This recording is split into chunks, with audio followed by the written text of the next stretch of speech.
오늘 말씀은 사무엘상 25장 14절부터 22절까지의 말씀입니다.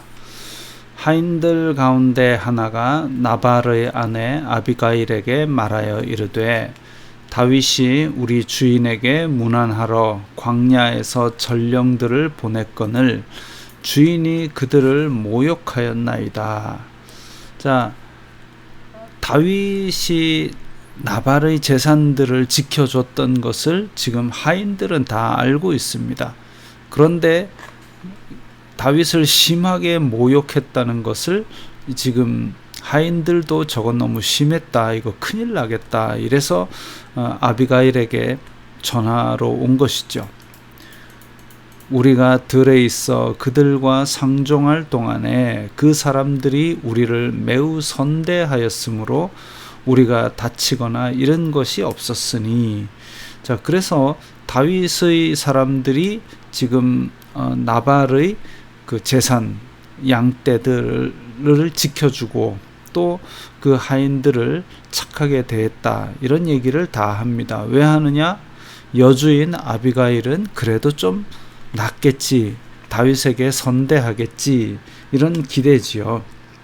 아비가일은 앞에서 25장 3절에서도 나왔듯이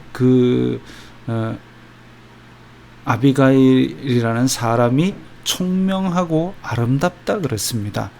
그런데 나발이 지금 너무 말도 안 통하는 이런 짓을 한 데 대해서 하인들이 이제 보고를 한 것이죠. 우리가 양을 지키는 동안에 그들이 우리와 함께 있어 밤낮 우리에게 담이 되었음이라. 그런즉 이제 당신은 어떻게 할지를 알아 생각하실지니 이는 다윗이 우리 주인과 주인의 온 집을 해하기로 결정하였음이니이다. 주인은 불량한 사람이라 더불어 말할 수 없나이다 하는지라. 나발이라는 사람은 도저히 말이 안 통하는 사람이고, 그런데 지금 나발이 그렇게 모욕을 준 것 때문에 우리 집이 망하게 생겼습니다, 그렇게 보고를 했습니다. 그래서 아비가일은 지금 집안을 지키기 위해서 이제 일어나야 되는 것이죠.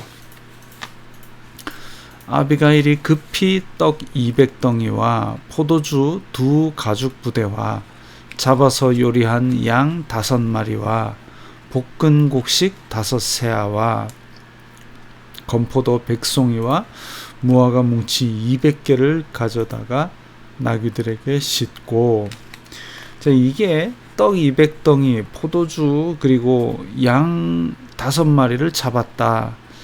물론 다윗과 함께한 600명의 장정들에게 먹일 수 있는 충분한 양은 아닙니다마는 한 집안에서 이렇게 떡 200덩이를 준비한다, 또 양 5마리를 잡는다, 이런 양이, 이게 일반 집에서 과연 이 정도의 양을 즉시 준비해서 가지고 가는 것이 가능하냐라는 것이죠.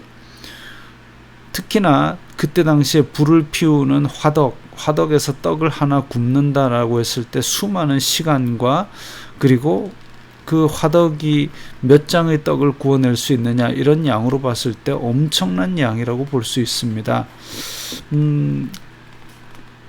나발의 집이 엄청난 부잣집이었다라고 볼 수 있는 근거가 바로 여기에도 하나 더 있는 것이죠. 그래서 이 엄청난 양을 지금 부랴부랴 준비를 해서 소년들에게 이르되 나를 앞서가라, 나는 너희 뒤에 가리라 하고 그의 남편 나발에게는 말하지 아니하리라. 왜냐하면 의논해봐야 말이 안 통하는 사람이니까요. 하나 의문이 되는 것이, 총명하고 아름다운 아비가일이 어쩌다가 이렇게 말도 안 통하는 나발 같은 사람과 결혼을 했을까? 참 미스테리한 일입니다. 아비가일이 나귀를 타고 산 호젓한 곳을 따라 내려가더니 다윗과 그의 사람들이 자기에게로 마주 내려오는 것을 만나니라. 어떻게 보면 다윗과 그의 사람들은 지금 살기등등한 사람들이죠. 다윗이 이미 말하기를 내가 이자의 소유물을 광야에서 지켜 그 모든 것을 하나도 손실이 없게 한 것이 진실로 허사라. 그러니까 다윗이 이렇게 화가 난 것이 그 배신감 때문입니다. 그냥 애시당초에 나를 미워했다, 이것보다 더 큰 화를 일으킨 것이죠. 그가 악으로 나의 선을 갚는도다. 내가 그에게 속한 모든 남자 가운데 한 사람이라도 아침까지 남겨두면 하나님은 다윗에게 벌을 내리시고 또 내리시기를 원하노라 하였더라. 자, 그런데 다윗이 지금 이렇게 분노하고 이스라엘 가운데 한 집을 멸하는 데 대해서 하나님을 들먹이는 것이 과연 적절한 일이냐, 이게 과연 하나님께 여쭤보고 하는 일이냐, 그런 것을 생각할 때에 이건 좀 개인적인 분노의 폭발, 개인적인 원한의 토로가 아닌가 그렇습니다. 그래서 다윗이 이제까지 사울에게 뺨맞고 지금 나발에게 화풀이하는 것도 바람직한 일이 아닌 것 같고, 이렇게 선을 악으로 갚는 사람이라고 해서 다윗이 지금 이 사람의 집안을 다 멸하게 된다면 하나님의 공의가 서느냐, 이것도 아니라는 생각이 듭니다. 그래서 다윗이 이런 부족한 부분들을 보여주고 있지만, 그래서 분노를 통하여 어떻게 보면 굉장히 큰 실수를 할 뻔하지만 또 새로운 일이 기다리고 있습니다. 그것은 개봉박두, 내일 다시 하도록 하겠습니다.